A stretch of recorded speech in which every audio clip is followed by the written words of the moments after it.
Bonjour, je vous propose aujourd'hui un test du Motorola Moto G, le grand retour de Motorola en France. Mais donc c'est le premier smartphone Motorola disponible en France depuis que Google a racheté Motorola. Et comme on va vite le voir pendant ce test, Google n'a vraiment pas fait les choses à moitié et il applique clairement l'esprit du Nexus, l'excellent rapport qualité-prix du Nexus sur cette fois l'entrée de gamme. On va d'abord s'intéresser donc au packaging. Comme on le voit, une petite boîte, tout ce qu'il y a de plus classique. Le contenu de la boîte, c'est assez simple. On a donc des écouteurs qui sont assez étrangement vendus sans mousse ici. Donc voilà, des écouteurs donc kit main libre qui font un peu cheap, hein, il faut bien le dire. C'est assez basique en plastique blanc comme ça et qu'en gros made in China. C'est vraiment des écouteurs à 1 euro qu'on peut retrouver partout. Le chargeur ici, donc comme on le voit avec un adaptateur pour prise européenne ici, à la base c'était un adaptateur européen. Et pas un câble USB mais bien juste un chargeur, donc vous n'avez pas de câble pour brancher à votre ordinateur, c'est vraiment juste un chargeur secteur. C'est un petit peu dommage mais bon voilà, sinon le câble est assez long donc ça c'est plutôt sympa. Et donc bien entendu c'est du micro USB classique. Voilà, c'est tout ce qu'on retrouve dans la boîte. Maintenant, on va s'intéresser au smartphone. Donc, on a ici un écran de 4,5 pouces en 720p, donc en 1280 par 720, avec une caméra frontale de 2 mégapixels. Le haut-parleur est ici. On a sur le côté donc le bouton power, le réglage du volume, l'appareil photo 5 mégapixels avec flash, le haut-parleur ici à l'arrière qui est plutôt bon, assez puissant dans la moyenne de la plupart des smartphones. On a un revêtement en plastique qui fait ni cheap ni haute qualité, donc c'est pas un toucher gomme, hein, c'est vraiment du plastique, pur plastique. Alors à la base le Moto G est vendu uniquement en noir et donc des coques colorées. On peut retirer la coque en fait pour accéder au logement de la carte SIM, mais on peut pas retirer la batterie, hein, voilà, donc il suffit en fait de retirer ici. Voilà, je vais pas le faire là parce qu'elle est un peu dure à enlever, mais bon, ça se fait quand même sans trop de problème. Et donc je disais, à la base, le smartphone est vendu avec une coque noire, mais on en trouve un peu toutes les couleurs. Il y a une dizaine de couleurs, y compris avec des smart covers, donc des covers en fait qu'on peut rabattre sur l'écran pour le protéger et qui déverrouillent l'écran dès qu'on l'ouvre. Donc ça c'est plutôt bien vu. Donc voilà, il y a de quoi personnaliser un petit peu son smartphone avec de la couleur. Mais en attendant, cette coque noire est plutôt pas mal. Bon, elle garde un petit peu les traces de doigts, comme on le voit ici à la lumière. Mais c'est vraiment à la lumière, sinon, quand on est un peu comme ça, enfin voilà, sur un éclairage uni, on le voit pas forcément. Alors pour continuer donc le tour du smartphone, on voit ici qu'il est un petit peu épais quand même, hein. Il n'est pas ultra fin comme c'est beaucoup la mode en ce moment. On a donc bien entendu le port micro USB ici. Et ici, rien du tout, puisqu'on n'a pas de slot pour carte mémoire, on n'a pas d'extension de carte mémoire. On a ici donc la sortie audio jack 3.5 classique, et donc voilà. Alors, on va tout de suite l'allumer. Donc il tourne sous Android 4.3 de base.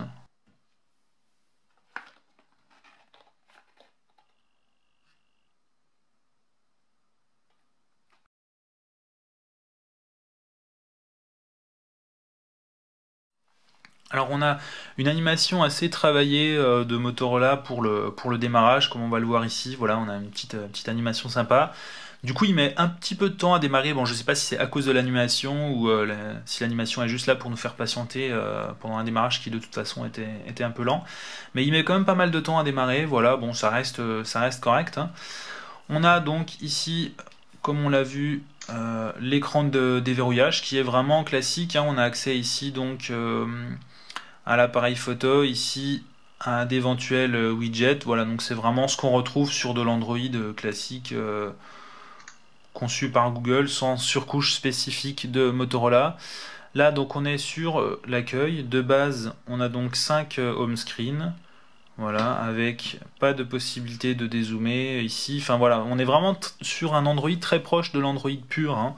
On n'a pas toute la surcouche qu'on pouvait retrouver avant chez Motorola, qui était d'ailleurs plutôt bien conçue, en particulier pour la gestion d'énergie ou ce genre de choses. Mais ici, on est vraiment très proche de l'Android Nexus. Et d'ailleurs, Google promet déjà des mises à jour vers Android 4.4 KitKat pour janvier. Donc c'est plutôt de bon augure pour les mises à jour de ce smartphone. Au niveau de la barre de notification, voilà, on le voit ici, on est encore une fois très proche de l'expérience Nexus. Au niveau de la luminosité, je vais le mettre un peu à fond, voilà, histoire qu'on voit ce que ça donne. Donc là, comme on le voit, ça éclaire beaucoup. L'écran est assez lumineux, hein, il est vraiment pas mal. Il est très lisible au soleil, il n'y a aucun souci à ce niveau-là. Voilà, on voit ici les petits didacticiels qu'il y a lorsqu'on ouvre pour la première fois les dossiers. Voilà, donc c'est vraiment tout ce qu'il y a de plus classique. Ici, quand on défile donc la liste des applications, les widgets, voilà, c'est aussi ce qu'on retrouve habituellement sur les Nexus. Donc on est vraiment sur un Android très très proche de l'Android stock, donc conçu par Google. On a juste 2-3 applications préinstallées par Motorola, comme par exemple Motorola Migrate qui va vous permettre de migrer vos données de votre ancien smartphone vers le nouveau. Voilà, ça peut être utile pour certains. On a aussi Motorola Assist qui peut être sympa en fait, qui regroupe quelques bonnes idées. Voilà, comme on le voit ici, les actions que vous répétez sont souvent automatisées, c'est-à-dire en réunion, vous allez vous mettre en silencieux, ce genre de choses. Donc là, avec Motorola Assist, voilà, il suffit d'accepter en fait, et on va pouvoir créer des profils.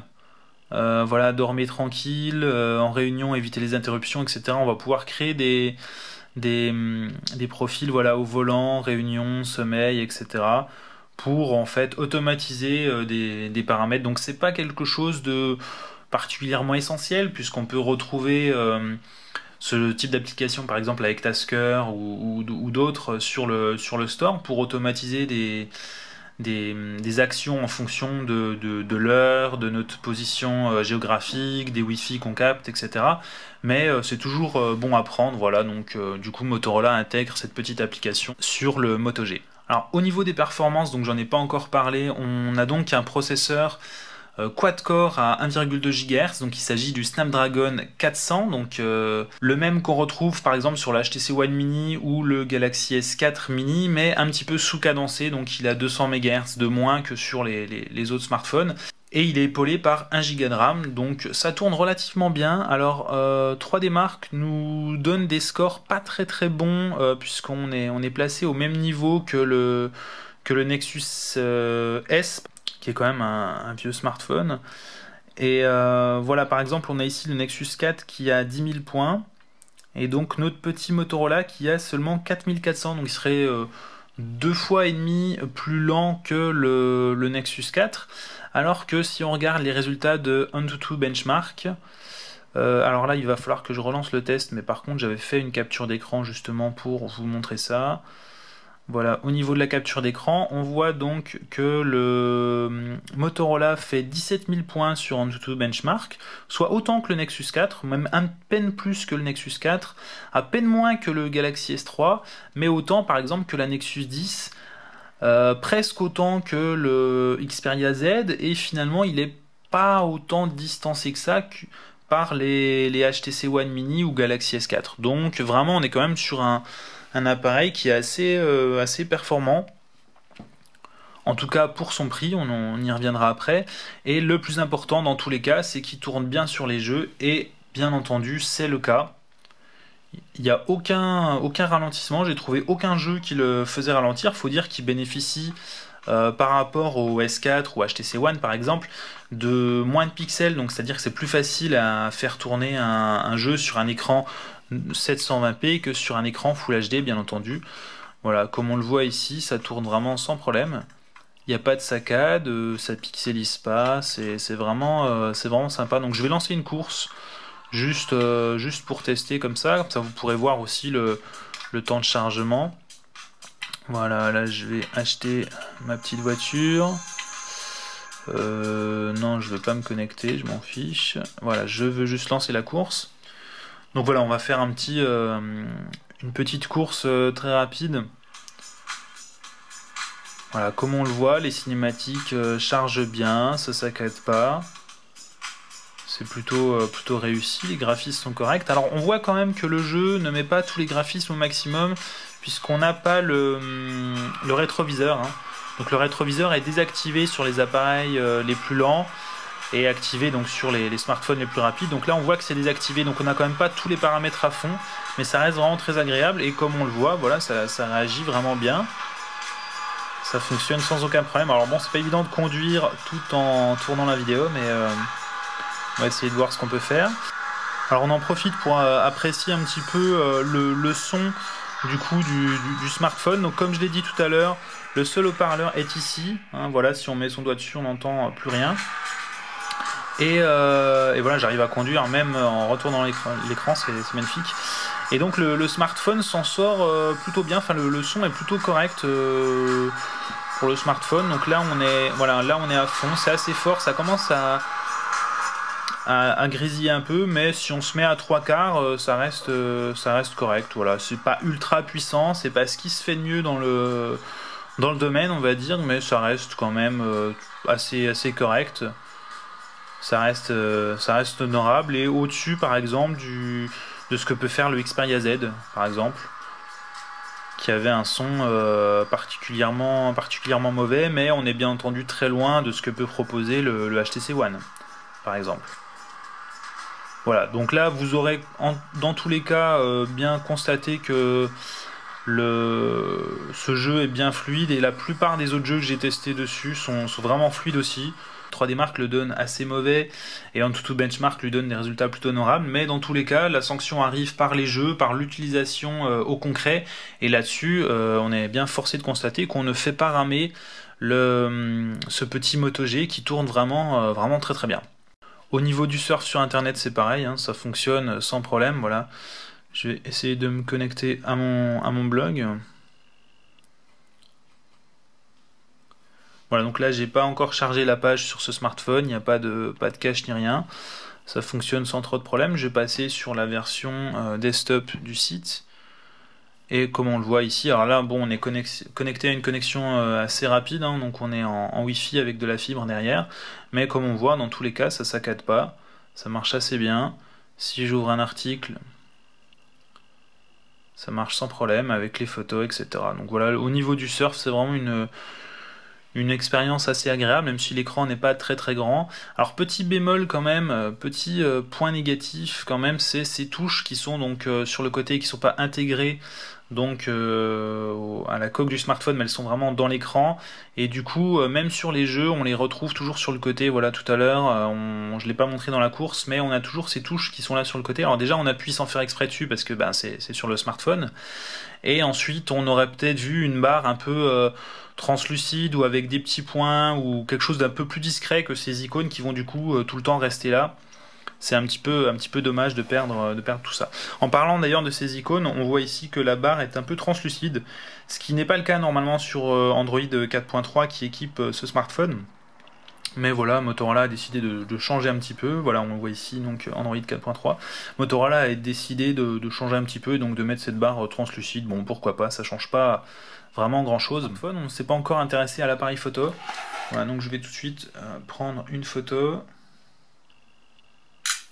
Donc l'interface photo a été complètement revue par Motorola, donc c'est une application différente de l'application de base qu'on peut retrouver par exemple sur un Nexus. Alors en fait, on prend des photos en touchant simplement l'écran, voilà. Si on reste appuyé, on va prendre des photos en rafale, 1, 2, 3, 4, etc. Voilà, donc comme on le voit, c'est plutôt rapide. On a ensuite ce point qui va permettre de faire le focus à un endroit ou à un autre. Donc par exemple, si je peux faire le focus ici, ou là-bas, et donc on voit que là la partie gauche devient un peu floue, et si je remets là, la partie gauche redevient nette. Voilà, donc bon, ça va nous permettre de faire le réglage de luminosité, on voit qui varie légèrement, et donc aussi le focus. Ici, ça va nous permettre de lancer directement une vidéo. Voilà, donc c'est limité à du 720p. Ça marche pas trop mal, les vidéos sont très bruitées en intérieur. Par contre, comme sur la plupart des smartphones qui sont pas vraiment optimisés pour ça, hein, en dehors du Xperia Z1 par exemple, ou ce genre de smartphone vraiment orienté photo, globalement la qualité des vidéos laisse quand même souvent à désirer sur smartphone. Là c'est encore une fois de plus le cas. On peut ici passer donc sur le mode de caméra frontale, donc sur la caméra de 2 mégapixels comme je l'ai dit tout à l'heure, et donc tout ce qui est réglage se fait comme je l'ai montré tout à l'heure par ce petit geste ici. On passe de gauche à droite et donc on va afficher l'option HDR.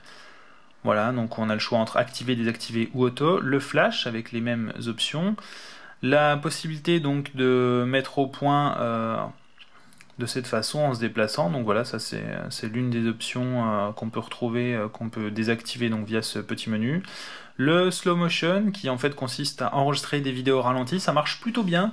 Alors j'ai pas trouvé les spécifications officielles si ça enregistre en 60 images par seconde ou 120 etc. Il est juste dit 30 sur le site de Motorola, mais de toute évidence pour faire de la vidéo au ralenti, il faut d'abord enregistrer en rapide et ensuite séquencer la vidéo plus lentement, donc du coup ça doit enregistrer quand même un peu plus rapidement, donc c'est à peine saccadé, mais ça reste quand même correct. Et enfin on retrouve l'option de panorama, qui est juste du coup un panorama classique, j'ai envie de dire, comme on l'a connu il y a assez longtemps. On n'est pas sur le mode de panorama sphère, de photosphère en fait qu'on a découvert avec le Nexus 4. On est vraiment sur le panorama, tout ce qu'il y a de plus classique. Alors bon là je l'ai fait très rapidement, donc du coup ça rend pas grand chose. Pour visualiser les photos, on peut toujours le faire là ou passer par l'icône de galerie du coup. Voilà, donc là, ça c'est des petites photos que j'ai prises tout à l'heure très rapidement.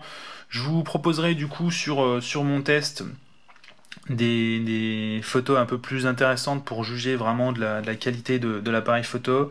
Là, on peut déjà voir donc que c'est relativement correct, hein. L'autofocus est plutôt bon.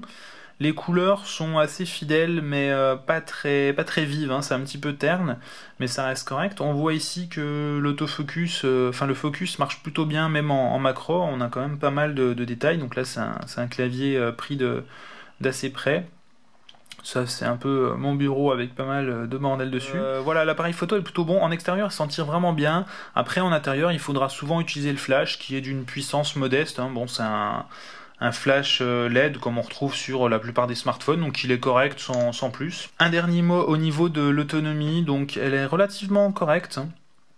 On a une batterie de 2070 mAh. On peut bien entendu activer l'économiseur d'énergie, c'est maintenant une option qu'on retrouve à peu près partout. Donc là j'ai tenu 4 jours et 8 heures sur la même charge de batterie, mais c'est parce que le téléphone était en veille sans être utilisé, donc du coup c'est pas forcément un gros exploit, mais on voit au moins qu'il n'y a pas de processus qui tourne en arrière-plan, qui consomme de la batterie inutilement. Si vous vous en servez pas, il perd 0% de batterie par heure, c'est tout quoi. C'est plutôt sympa parce qu'on a quand même quelques smartphones qui ont des soucis là-dessus, qui ont une surcouche ou des applications en arrière-plan. Là, si vous vous en servez pas, il consomme juste pas de batterie, donc là-dessus c'est quelque chose de plutôt positif. Donc pour la batterie, c'est plutôt pas mal. On a une grosse batterie, ce qui explique aussi un peu l'épaisseur de ce smartphone. Dernier point donc sur les caractéristiques de ce smartphone, il n'est pas 4G et il n'est pas non plus 3G+, donc enfin il n'est pas non plus dual carrière. Donc c'est-à-dire que les spécificités maximales de la 3G prévoient une connexion jusqu'à 42 mégabits par seconde, et bien là il faudra se contenter de 21 mégabits par seconde, donc de la 3G+ classique, en fait pas de dual carrière, donc vous ne pourrez pas vous connecter à deux antennes en même temps pour doubler les débits maximaux donc de la connexion. Donc ça sera pas extraordinaire au niveau de la connexion 3G, mais bon, ça reste quand même pour le prix, puisque c'est vraiment le gros avantage de ce smartphone. Ce smartphone quad-core avec 1 Go de RAM, Android 4.3, un appareil photo correct, une autonomie très bonne, et donc un écran 720p de 4,5 pouces, tout ça vous est proposé pour 169 € en version 8 Go et 199 € en version 16 Go. Donc c'est vraiment un prix très agressif. Mais voilà, on est vraiment sur un smartphone milieu de gamme qui s'en sort vraiment bien dans les jeux, qui ne rame pas, qui a une version d'Android très proche de celle des Nexus, pour ne pas dire identique à celle d'un Nexus. Et donc on est vraiment sur un appareil polyvalent qui va vous permettre de surfer, de jouer, bien entendu de téléphoner, hein. La qualité d'accroche est plutôt correcte, même s'il n'y a pas de 4G, bon ça reste quand même plutôt pas mal. Mais surtout c'est vraiment le prix, 169 €. Je peux même pas le comparer à un Wiko ThinkPix qui est beaucoup moins bon, ou à un HTC One Mini qui est assez proche au niveau des caractéristiques mais qui est vendu à 400 €. Là vraiment on est à 169 €. Alors certes c'est pour la version 8 Go et vous n'avez pas d'espace, enfin de slot SD, donc vous ne pourrez pas étendre le stockage, mais pour seulement 30 € de plus, soit 199 €, donc toujours moins de 200 €, vous avez la version 16 Go qui du coup est quand même très intéressante. Pour 199 €, vous avez un smartphone 16 Go, écran 720p, une bonne batterie, assez performant, aucun gros défaut, une finition correcte, pas exceptionnelle mais correcte, une partie photo moyenne mais sans gros défaut, là aussi ça permettra de faire la plupart de vos photos, en particulier en extérieur, vous ne serez pas déçus. Un haut-parleur correct, on a déjà vu pire. 720p, voilà, on a une bonne densité de pixels, il est assez lumineux, les couleurs sont à peine ternes, mais bon, ça reste quand même largement acceptable. Voilà, donc tout ça pour un design, tout ce qu'il y a de plus classique, hein, je dirais. Donc voilà, vraiment, l'atout de ce smartphone, c'est vraiment son prix. S'il était vendu à 300 euros, il serait déjà beaucoup moins intéressant. Mais là, à 169 en 8 Go et 199 euros en 16 Go, c'est vraiment le smartphone le plus intéressant dans cette gamme de prix. Clairement, si vous n'avez pas besoin ou si vous n'avez pas l'argent d'acheter un Nexus 5, c'est vraiment le Moto G qu'il vous faut, c'est vraiment le smartphone avec le meilleur rapport qualité-prix. Franchement, il m'a vraiment séduit. Donc je suis pas payé par Motorola pour vendre des Moto G. J'ai aucun intérêt à ce que vous achetiez un Moto G ou quelconque autre smartphone, mais franchement, il est vraiment très très bon. Donc n'hésitez pas, si vous avez 200 euros et qu'il vous faut un smartphone, plutôt que de prendre un S3 d'occasion ou un Wiko ou quelque chose comme ça, ou même les Acer ou Alcatel que j'ai pu conseiller par le passé, clairement ils se font tous dépasser par ce moteur-là. De toute façon c'est simple, pour 200 euros vous n'avez pas d'écran 720p sur le marché, à part le Moto G. Donc, et pour moi c'est vraiment un point fort quand même, 720p. Autant le Full HD c'est un petit peu du gadget, autant passer d'un écran 480p à un écran 720p, ça change vraiment beaucoup. Donc il est disponible en France, par contre il est en rupture de stock un petit peu partout, on a beaucoup de mal à le trouver sur Amazon qui livrera pas pour Noël de toute évidence, hein. Ils seront déjà sur des plannings de fin décembre voire début janvier. En revanche on peut encore le trouver par exemple chez Boulanger ou autre. Donc voilà, tentez votre chance, essayez de regarder où il est disponible, mais vraiment c'est un bon smartphone, donc n'hésitez pas, foncez, à moins que vous préfériez vraiment du haut de gamme, et dans ce cas-là le Nexus 5 ou d'autres smartphones seront peut-être un peu mieux, mais si vous n'avez pas besoin d'un smartphone ultra haut de gamme avec toutes les fonctions qu'on peut trouver sur un smartphone très haut de gamme, n'hésitez pas, ce Moto G est fait pour vous.